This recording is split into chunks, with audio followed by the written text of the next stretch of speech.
Hey y'all, Chris with Rockin Farm, and we are doing a little more garden progress. It's actually a weekday. You can tell I'm still in my halfway decent clothes. Not doing anything too dirty or too involved, I hope, because otherwise I'll get yelled at for ruining my school clothes, just like we yell at the kids for ruining their school clothes.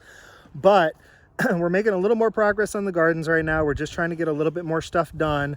I know it seems like this is all we ever talk about right now is gardens, gardens, gardens, gardens, but that's because that's what we have going on right now. I'm trying to get this project done so that we can move on to the next ones. So I got 2 more boxes built. Let me show you these. So they are looking nice. They're looking good. Now I got to tell you, you can go ahead. I hate buying lumber. You know, I mean, lumber's cheap, but lumber's expensive. It adds up. Let's put it that way.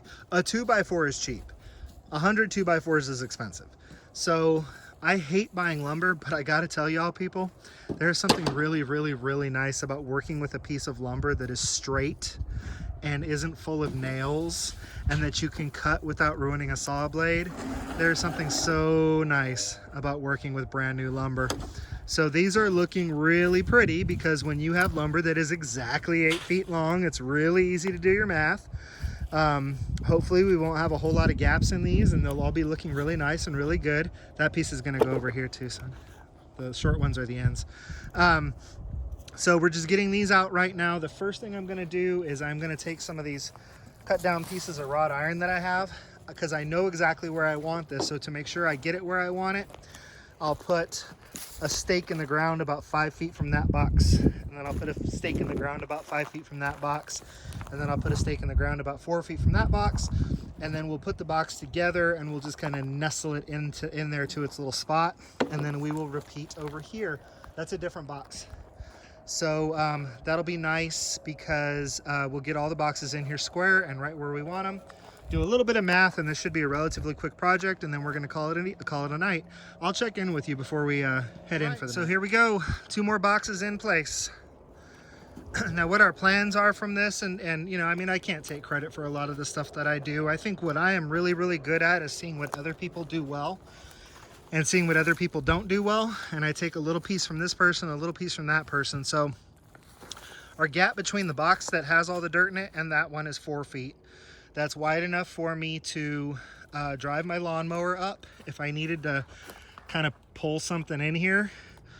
I've actually checked, and when I have a 4-foot corner like this, it's tough, but I can just make that turn. Most likely, I wouldn't be bringing the lawnmower in here, but if I needed to pull something into the garden, I could. I can get a wheelbarrow up and down those. I can turn around with a wheelbarrow and lift it up onto the edge and dump things in. So a 4-foot gap is kind of just big enough. I can't really go any smaller than that. And I would prefer to go bigger, but here we're falling off into a run. And over here, it was kind of the same thing. It was starting to get down into this downward slope and underneath the tree too much. So 32 feet wide is how wide I could make this, which gave me a 4-foot bed here with 4 feet to the fence, 4 feet between these 2 beds. There's 6 feet between these 2 beds, and I'll explain why in a minute. And then there will be 4 feet between this bed and a bed that will run right along the fence that's only going to be 2 feet wide. So the reason that this space right here is 6 feet is because if I put a T-post 1 foot in here and put a T-post 1 foot in here and then take a 16-foot cattle panel and butt it up against those 2 T-posts and arch it over, I end up with an arch that's roughly 7 feet tall in the center, and I've got a nice big wide growing area for vining crops. So I'm gonna run arches down these 2 beds, and then I will eventually put another box in there, another box in that's parallel with this one or in line with this one, another box that's in line with this one, and I will run more cattle panels across these 2 boxes as well. And we'll just have all arches in here where I can do cucumbers, melons, squashes that don't weigh too much, pole beans, runner beans, flowering vines if I'm just trying to bring in pollinators. And I think it's also going to look real good when wedding time comes, because if I can get some things to grow early and get them to start vining, then that's great. And if not, then we will just come in here and weave some things into these arches, since the wedding is in late March, which is basically when we plant, but we'll see what happens. But anyhow, it's gonna be really nice to walk down this archway. That's it for now. I'll add more to this and be back in just a second via the magic of YouTube. Say hi. Hi, y'all. Hey everybody, another blustery Saturday morning. It's windy this morning, so it makes it feel really cold. Apologize for the sound. My daughter actually bought me an external mic with the wind guard and all that, but I have to buy an adapter for it. And then I also have to buy like some sort of a selfie stick or something so that I have a way to secure it. So eventually the sound quality should get better on these videos. But like I said, another cold Saturday morning out here in the gardens, because like I said, that's the project we're working on right now. I am fixing to head to the compost center. They're open every other Saturday. So I'm gonna go get a trailer full of wood chips so that we can get the beds that are covered in cardboard covered in wood chips, so I can free up that cardboard for other places in the garden. I'm just going to get as much as the trailer will hold. I'll probably get about 4 yards of wood chips, and I'll come back and dress these 3 beds, and then I'll dress in between these beds. But today's project isn't really getting the wood chips down. I'm just going to go get the wood chips because it's Saturday and they're open. Today's project is the fence.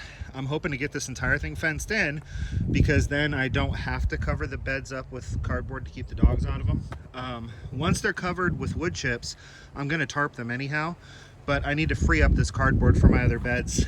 This is all the dirt that we pulled out of the barn. So last night, that trailer was full of dirt. I got home from work at 4 o'clock, and between 4 and 5:50, when we had to leave to go to my daughter's basketball game, we got all the dirt out of the trailer and into the beds. And I needed to get that done because I knew we were expecting a ton of rain last night, and I didn't want to have to move mud. And it actually worked out really well, because all that dry, clumpy dirt from the barn got rained on all night, and now it looks gorgeous. I just need to go through and pick out a couple of rocks, but it's looking really good. Back with a trailer load of wood chips. I've got my 3 T-posts set down there on the end.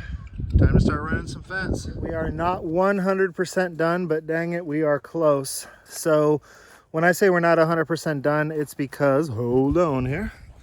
It's because we've got a few things like with this twisted up fence. What I'll do if I've got a really big gap like that is I'll just take a stake and I'll stake it down to the ground. Because like I said, I mean, this isn't to keep livestock in. It's just to discourage the dogs from tearing up my gardens. I've even got a couple of places, you know, like that's a pretty big hole. If I was really trying to keep anything out, that wouldn't fly, but I don't think it's that big a deal, and I'll just wire it together if I need to. But other than that, my friends, we are fully fenced in, which means that Luna needs to get out. Go. Get out of the garden. No more access to this place. Luna, come on. Old gate that I just had laying around. Really super duper fancy hinges, because we're not really going to open this gate all that much. Like, that's way more than we're typically going to open it. Come on, Luna. Out. Out. Out. No dog access anymore. Oh, Boudreaux. Boudreaux want to play. Boudreaux. Boudreaux, say hi, YouTube. Say hi, YouTube. Say hi, YouTube. That's Luna. She's missing a few brain cells. And there's the queen. That's Sacha. So yeah, I mean, we don't even have a latch on it. Not trying to keep anything out. It's a big heavy gate, so we'll just leave it like that. I've got a gate on the other side that I can come in and out of. We'll open it a couple of feet, come in, do what we got to do, close it behind us. So good enough. And then when I stand back and take a look at it, it's pretty. You know, I mean, it's not perfect, partially because I kind of like the rough look, and then also partially because, quite frankly, I'm not capable of perfect. You can leave that fence there, son. We're going to use it here in the garden. Quite frankly, I'm not capable of perfect. I mean, the very first time I ever stretched a piece of fence, and I told you we didn't stretch these real tight or anything, but the very first time I ever stretched a piece of fence was 8 months ago.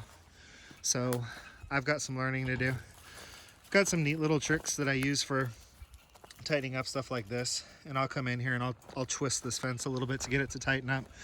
But everything is just spliced in, and now we are fully fenced in, and I'm out of breath.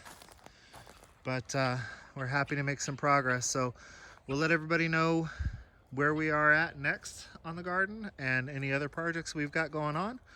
But for right now, and until I see you again, everybody please be happy and live healthy.